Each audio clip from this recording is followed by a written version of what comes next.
Cabelos de boneca são resultados ainda dos transplantes capilares atuais? Se você tem essa dúvida, vamos contar um pouco de história e hoje eu tenho o privilégio de estar ao lado do Dr. Muricy, meu pai, meu mestre, para falar um pouquinho e contar para vocês como o transplante de cabelo começou e os resultados atuais. Fique conosco. Transplante capilar, cabelos de boneca. Como tudo começou? Vamos falar um pouquinho de história e hoje eu tenho aqui o orgulho, o privilégio, a honra de ter ao meu lado o meu grande mestre, pai, Dr. Muricy, para contar para nós um pouquinho da história do transplante capilar lá em meados da década de 80, quando tudo começou no Brasil. E realmente nessa época eram os famosos cabelos de boneca.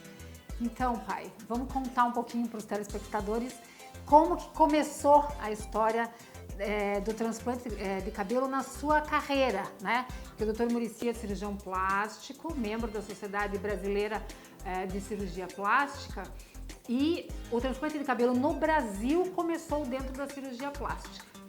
Então conte um pouquinho para nós dessa brilhante carreira e dessa história maravilhosa no transplante capilar. Então, isso é muito interessante porque nós nos motivamos a iniciar os transplantes capilares depois de lermos em alguma literatura mundial acerca desses procedimentos. E como nós tínhamos uma empresa na época, existia um motorista chamado Pereira que foi convocado oficialmente para ser o nosso paciente número 1 em transplante capilar. E operamos o seu Pereira com os famosos punches de 3 e 4 milímetros e que realmente ficou um resultado meio assim complicado. E hoje, até hoje eu encontro o Pereira de vez em quando e sobraram ali 4, 5 mudinhas de cabelo que nós colocamos naquela época. E depois, com o evoluir dos anos, com o passar dos anos, nós começamos a frequentar, já acompanhado da minha filha, os congressos internacionais, principalmente nos Estados Unidos, e pudemos então desenvolver as técnicas que os americanos já utilizavam naquela época e que hoje também já estão ultrapassadas, mas que no momento era o que havia de mais moderno em transplante capilar. Eu me lembro do Pereira, né? Eu ainda não era nem acadêmica de medicina, porque isso foi em 1986. Eu estava realizando ainda o meu estudo, meu ensino médio, né? Porque eu entrei na faculdade em 89, mas eu já queria fazer medicina. Então eu já acompanhava, eu já assistia cirurgia, já entrava, enfim, nas plásticas normais de mama, abdômen, enfim. E a experiência do transplante capilar era algo inusitado, porque não se sabia se o enxerto ia vingar, né? Ainda era muito rudimentar, se tirava um enxerto de pele e era um transplante, um transplante de pele, né? Para verificar se, bom, ia pegar o transplante, não ia necrosar, os cabelos iam nascer depois, né? E essa evolução foi muito linda e muito rica, então o Brasil participou disso. E dentro dessa história, então, tiveram 2 cirurgiões famosos e precursores brasileiros, né? Tanto o Dr. Monir Kuri quanto o Dr. Carlos Webel, que, enfim, abraçaram a ideia do transplante de cabelo e começaram, então, a realizar de uma forma frequente, com estudos, com pesquisas, e foi quando, nessa época, os primeiros cursos surgiram, né? Perfeitamente.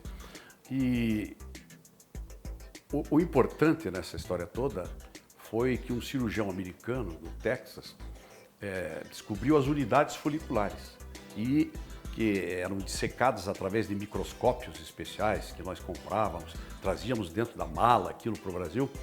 E foi uma época muito maravilhosa porque nós começamos a notar na prática os resultados cada vez mais naturais que nós obtínhamos com o transplante capilar.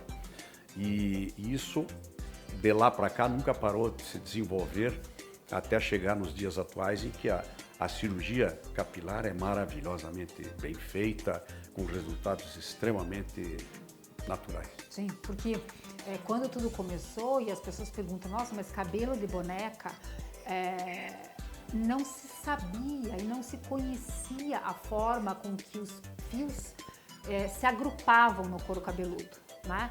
Então, dentro da dermatologia existia um enxerto de pele para outras questões. E o cabelo começou dessa forma, né?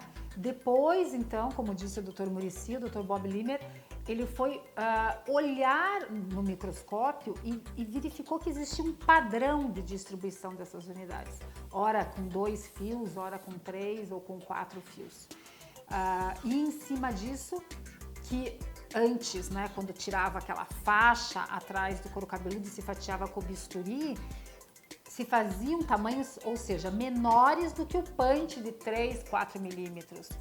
E também não de forma arredondada, porque o punch, quando você tirava da região posterior e passava para a região alva, ele vinha num ângulo de 90 graus para poder, enfim, enraizar ali.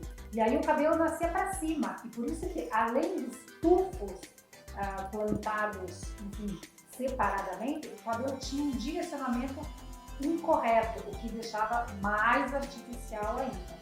Então, com a descoberta das unidades foliculares, com a introdução do microscópio dentro do centro cirúrgico, observou-se também a angulação dos fios. E a partir dessa fase, começou-se a mudar, então, o direcionamento. Não se mais transplantava a 90 graus, mas assim a 45. E uma vez que o cabelo descia, né, ele nascia num sentido que você não enxergava através, porque o transplante, por mais mega sessões que se façam, nunca você vai conseguir o número de um cabelo não calvo, né, ou de um área voadora. Você não pode tirar tudo, você não pode depletar essa área voadora. Então, a angulação é essencial para que você dê um aspecto de telha, um aspecto de cobertura com menos fios de cabelo. Então, vamos continuar essa história no nosso próximo vídeo. Muito obrigada.